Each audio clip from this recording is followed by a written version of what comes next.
Good morning, Sports Booth Nation. I'm your host, Cade Bergstead, joined by my co-host, Ethan Dobbeck. So big news for you guys right off the bat. Our website will be launching October 1st. On the site, you'll be able to find weekly sports bets, sports news, and more. Where $5 a week gets you all of our NFL picks or all of our college football picks. Or you can do both for $8 a week. Other sports will be added later. Now, for a quick preview on how we plan on running the show, going down the road, plan on doing a Tuesday 30-minute episode, giving off our fantasy picks, updates, waiver wire, all that good stuff. Wednesdays will be a 30-minute show every week, giving you all the sports news. And finally, Thursday we'll be doing a quick 5-minute show, giving off our weekly bets. With that being said, let's take it to the booth.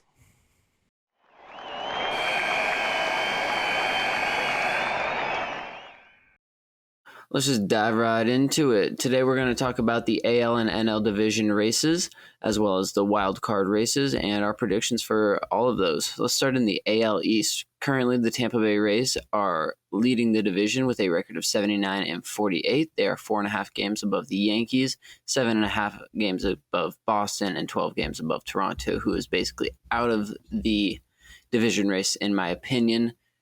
Who do you think wins this division? You know, the Yankees are looking really hot right now, coming off 11 straight wins, maybe 12 if they played today. They did not. 11 straight Tampa wins, Bay's that's not pretty looking bad either, impressive. though. They're 8-2 in their last 10. Yep, that's very true. But I'd probably stick with Tampa Bay, though. I wouldn't be surprised if the Yankees sneak in there. I wouldn't either. Honestly, I think this is one of the tightest division races, especially with how hot both teams are right now. It's either one of their division at this point. And I mean, in all reality, Boston isn't out of it either. Both of these teams are fully capable of going on a slump while Boston gets hot, or in any order. So it's really any three of these teams' division to win at this point. All right, let's take it to the AL Central. Currently, the Chicago White Sox are leading the division with a record of 73 and 55. They are 9 games above Cleveland and 12 games above Detroit. Do you see anybody catching the White Sox? No, I do not. I think it's pretty No, clearly their division. I don't think there's anybody good enough to fight them for that division spot. Yeah, Alrighty, not enough time either. Go to Sorry? Not enough time left in the season. No, I totally agree. All right, to the AL West. Houston currently leads the AL West with a record of 75 and 52. They are 5 games above Oakland, 6 games above Seattle, and 12 and a half games above Los Angeles.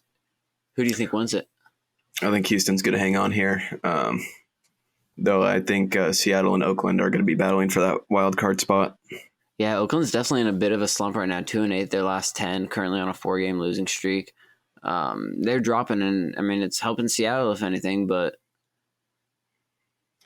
it'll be interesting. We'll definitely keep you guys updated on that because that is also a potentially very close division race as well. Seattle's 7-3 their last 10. Houston's 5-5.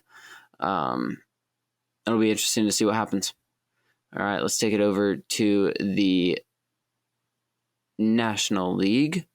Let's go to the NL East. We're going to start with Atlanta, who is leading the division with a record of 68 and 58. They are 5 games above Philadelphia, 7 games above the Mets. Who wins it? Atlanta. I think it's pretty clear I agree. They're strongest hot. team out of here. Philadelphia and the Mets are not hot. I think Atlanta is going to run away with this within the next couple weeks. Agreed. Alrighty, to the NL Central, Milwaukee, Cincinnati. Milwaukee's leading the division. Cincinnati is 9.5 games back. St. Louis is 13 games back. Do you think Milwaukee holds on to it? Yep. I think that's the one agree. I'd be most confident about. Yeah, me too. Alrighty, to the NL West, This is an extremely exciting division. There's no doubt about that. San Francisco is leading it with the best record in baseball with a record of 82 and 44. The Dodgers are 3 games behind them. San Diego is 14.5, so it's really between the Dodgers and San Francisco for the division. Who do you think takes it? You know, I think San Francisco's been looking good all year, and I think they're going to hang on to it. I am 100% rooting for San Francisco. I hope they win, but I have a bad feeling that Los Angeles is going to pull it out. But I would love to see Los Angeles have to fight for that playoff spot in a wild card matchup. Yep. LA and San Diego are heading in the 6th inning as at the time of this recording. What's the score? 1-0 San Diego.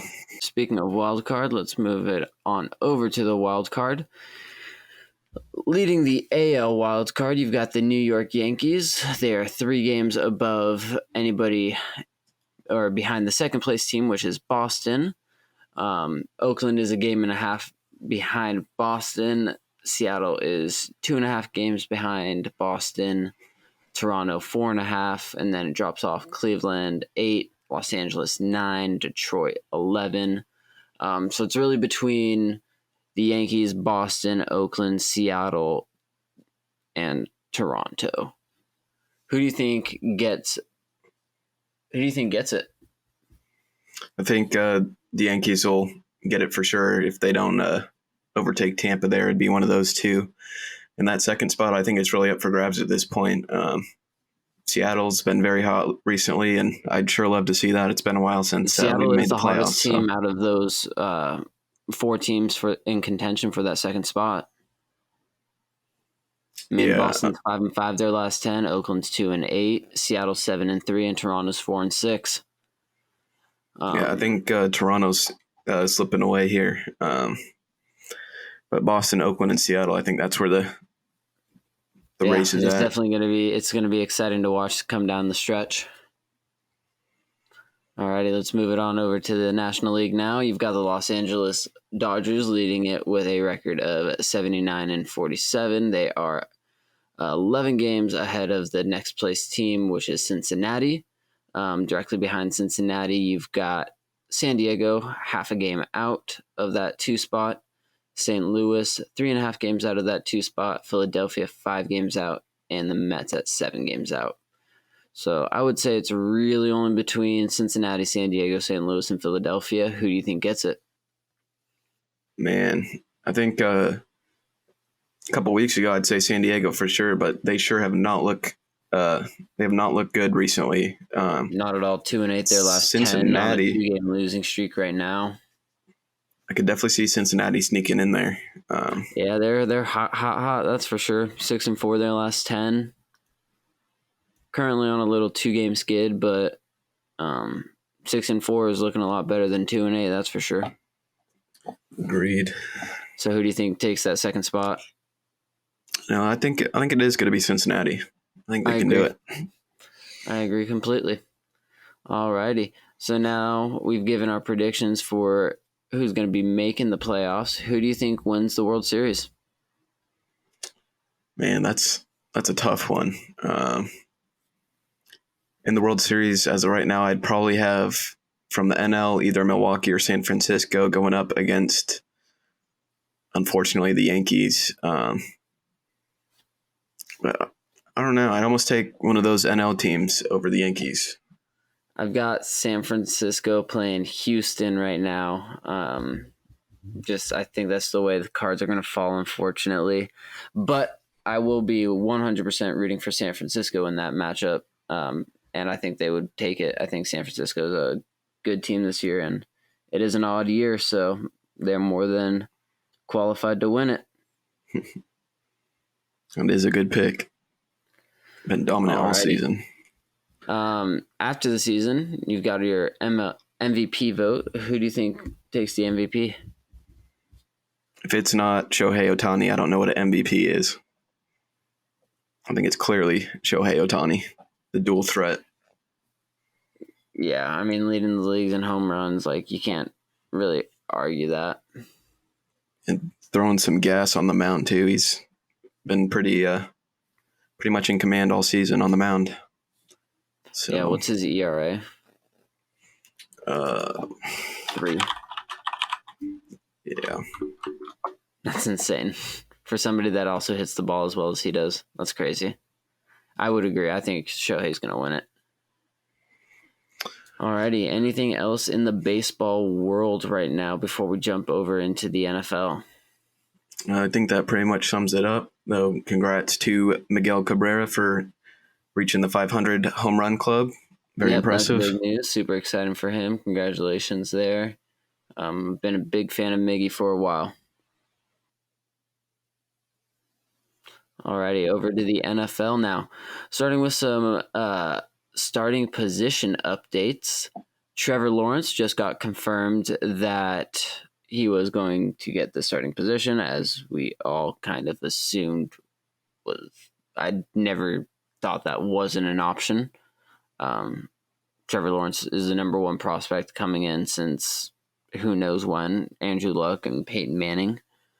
So yeah, obviously he was going to start. But as a Washington State fan, do you feel a little sad not going to see Gardner Minshew out there? I am definitely a little sad. That's my boy Gardner Minshew, but I could see him maybe being shipped off somewhere else to like Dallas or something like that to be the backup there. I think he serves as a fine backup for Jacksonville. Yeah, but he's got 3 more years on his rookie contract. He'll be there behind Trevor Lawrence pretty much the entire time. Yeah. They have him cheap. Would they draft him in the 6th round? So his contract can't be that big. But they also have Beathard looked all right in preseason. And how about that boy Jake Luton? Booty scooting Jake Luton? Yeah. Yeah, go Beavs. Yeah, I don't know which way they'll go. They definitely they're gonna cut at least one. So it could be him. They might think that he has the most potential elsewhere. So and maybe get some value out of that. Yeah, definitely. Alrighty. Teddy Bridgewater was just officially announced the starting quarterback over Drew Lock there in Denver. What are your thoughts on that? I think that's a good decision, though. Drew Lock looked pretty good, but I think Bridgewater has looked better than he has in quite some time ever since he got knocked out on that one hit. Bridgewater is just an extremely accurate quarterback. Not as good of an arm, not as good of an athlete in my opinion, but he's just a lot more accurate. And with the receivers they have, Cortland Sutton and especially Jerry Jeudy, who is a timing receiver, he's very much about running crisp, nice routes and creating a lot of separation. That timing really matters and that accuracy really matters. And that's something Drew Lock couldn't provide him. And I think you'll see a lot better efficiency from Jerry Jeudy and as a result, the entire offense, especially with Melvin Gordon and I'm spacing on their rookie's name. Javonte Williams, thank you. In that backfield, I think their offense is going to be well improved. I think their defense is going to be returned back to normal a little bit, be a lot better than it was last year. I think the Broncos are going to be a good team this year, and I think that's a good decision that they started Bridgewater over Drew Lock. Alrighty, and lastly, there's been a lot of buzz about Mac Jones potentially getting the starting position over Cam Newton there in New England. Is this Mac Jones' position to win or Cam Newton's position to lose?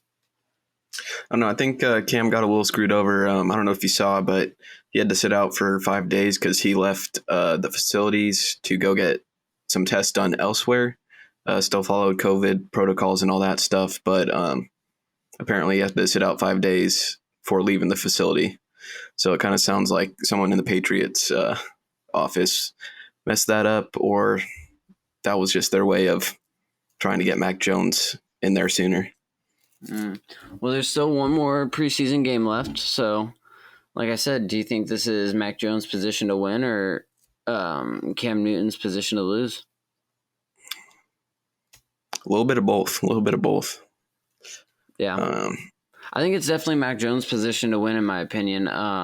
They drafted a rookie in the 1st round. They expect Mac Jones to be the future of their offense. He's got a very similar profile to Tom Brady.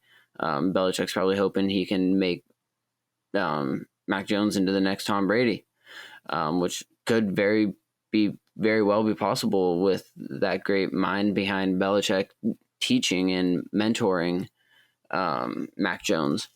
So I think it's very possible that Mac Jones is a starter week 1. And if not week 1, I think he will be by week 4 of the NFL season. I think he's going to be the starting quarterback there in New England. Yeah, I think that's a good take. I could definitely see him. If he's not week 1, it'll be fairly shortly after that. Yeah. But I do think it is his position to win. Alrighty, on to some injury news. Deandre Swift is currently questionable to play week 1. Are you concerned about him not being able? Are you concerned of him not being healthy week 1?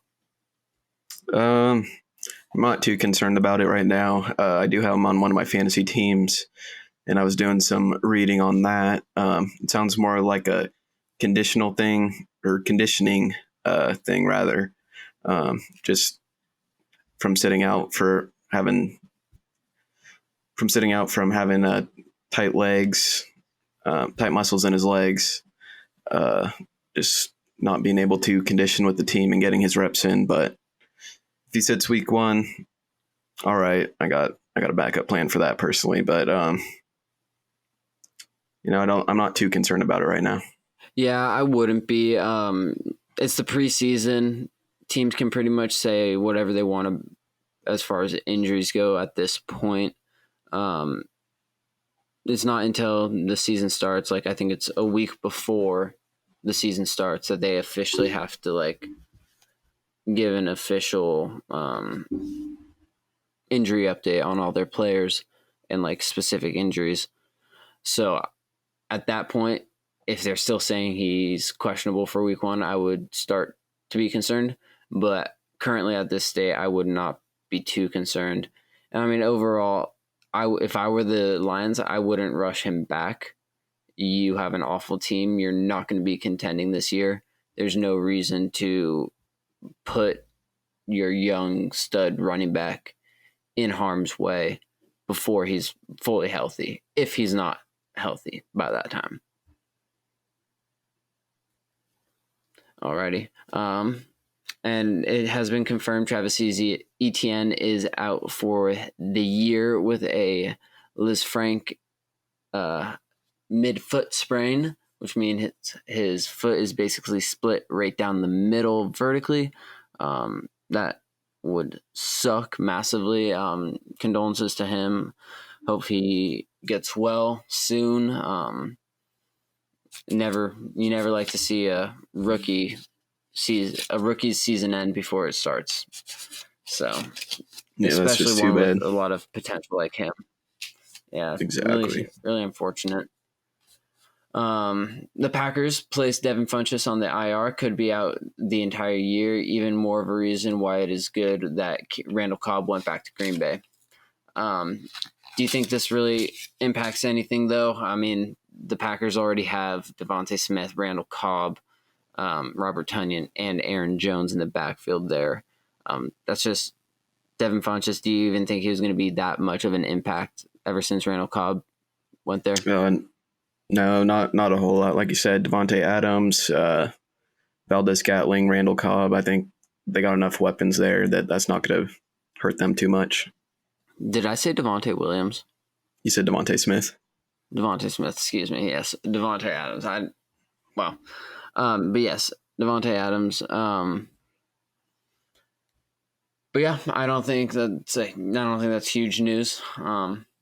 And lastly, we've got some trade news for you guys. Sony Michel was traded to the Rams for a 6th round 2022 pick and a 4th round 2023 pick, as well as a conditional pick for the Rams, depending on how Sony turns out.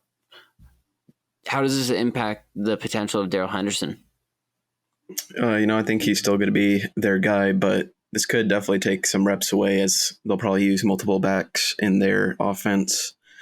But I think it's a really good pickup for the Rams. I think Sony Michel is a solid player to have. I agree. In my opinion, it drops Darrell Henderson a little bit. I still think he's going to be a playable RB2. So I wouldn't be too concerned about it, but I think Sony will steal some of the touches. especially with his wide receiver capabilities or receiving capabilities. He didn't do a whole lot of it over there in New England because they had James White, who was a very capable pass catching back as well. But coming out of college, he was a dominant pass catching running back. So you could see that come back into effect, which could take away a lot of fantasy opportunity from Joe Henderson. But I don't think it's too much to where you should be concerned about it. Agreed. Alrighty. Moving on to some basketball news. Nerlens Noel is suing agent Rich Paul and Clutch for over $58 million in lost revenue. That's crazy. Apparently, Nerlens Noel is saying that his agent just represented him extremely poorly, and that he didn't put Nerlens Noel as a priority. In a sense, he did cost Nerlens Noel a decent amount of money. So I completely understand where he's coming from. I don't know a whole lot about law and suing, so I can't provide too deep of an input personally, but I don't think that's huge news, especially in as far as actual basketball goes, just some basketball drama, which seems to happen quite a bit. Alrighty. Well, tomorrow we have a great sports pick edition of the Sports Booth where we are going to give you our over-under win predictions for every single NFC team. Next week we'll be doing our AFC teams. So make sure you guys tune into that. Make sure you guys listen to it where we're going to give you our reasons why. We're going to give you our personal win projections for each team. And I think I'm feeling pretty confident about where I'm standing right now. So, yeah, we appreciate you guys tuning in. Make sure you guys check out our clothing store online. The link is down below in the description as well as on our Instagram page. And yeah, so after review, the booth says it's good. Have a good one, you guys.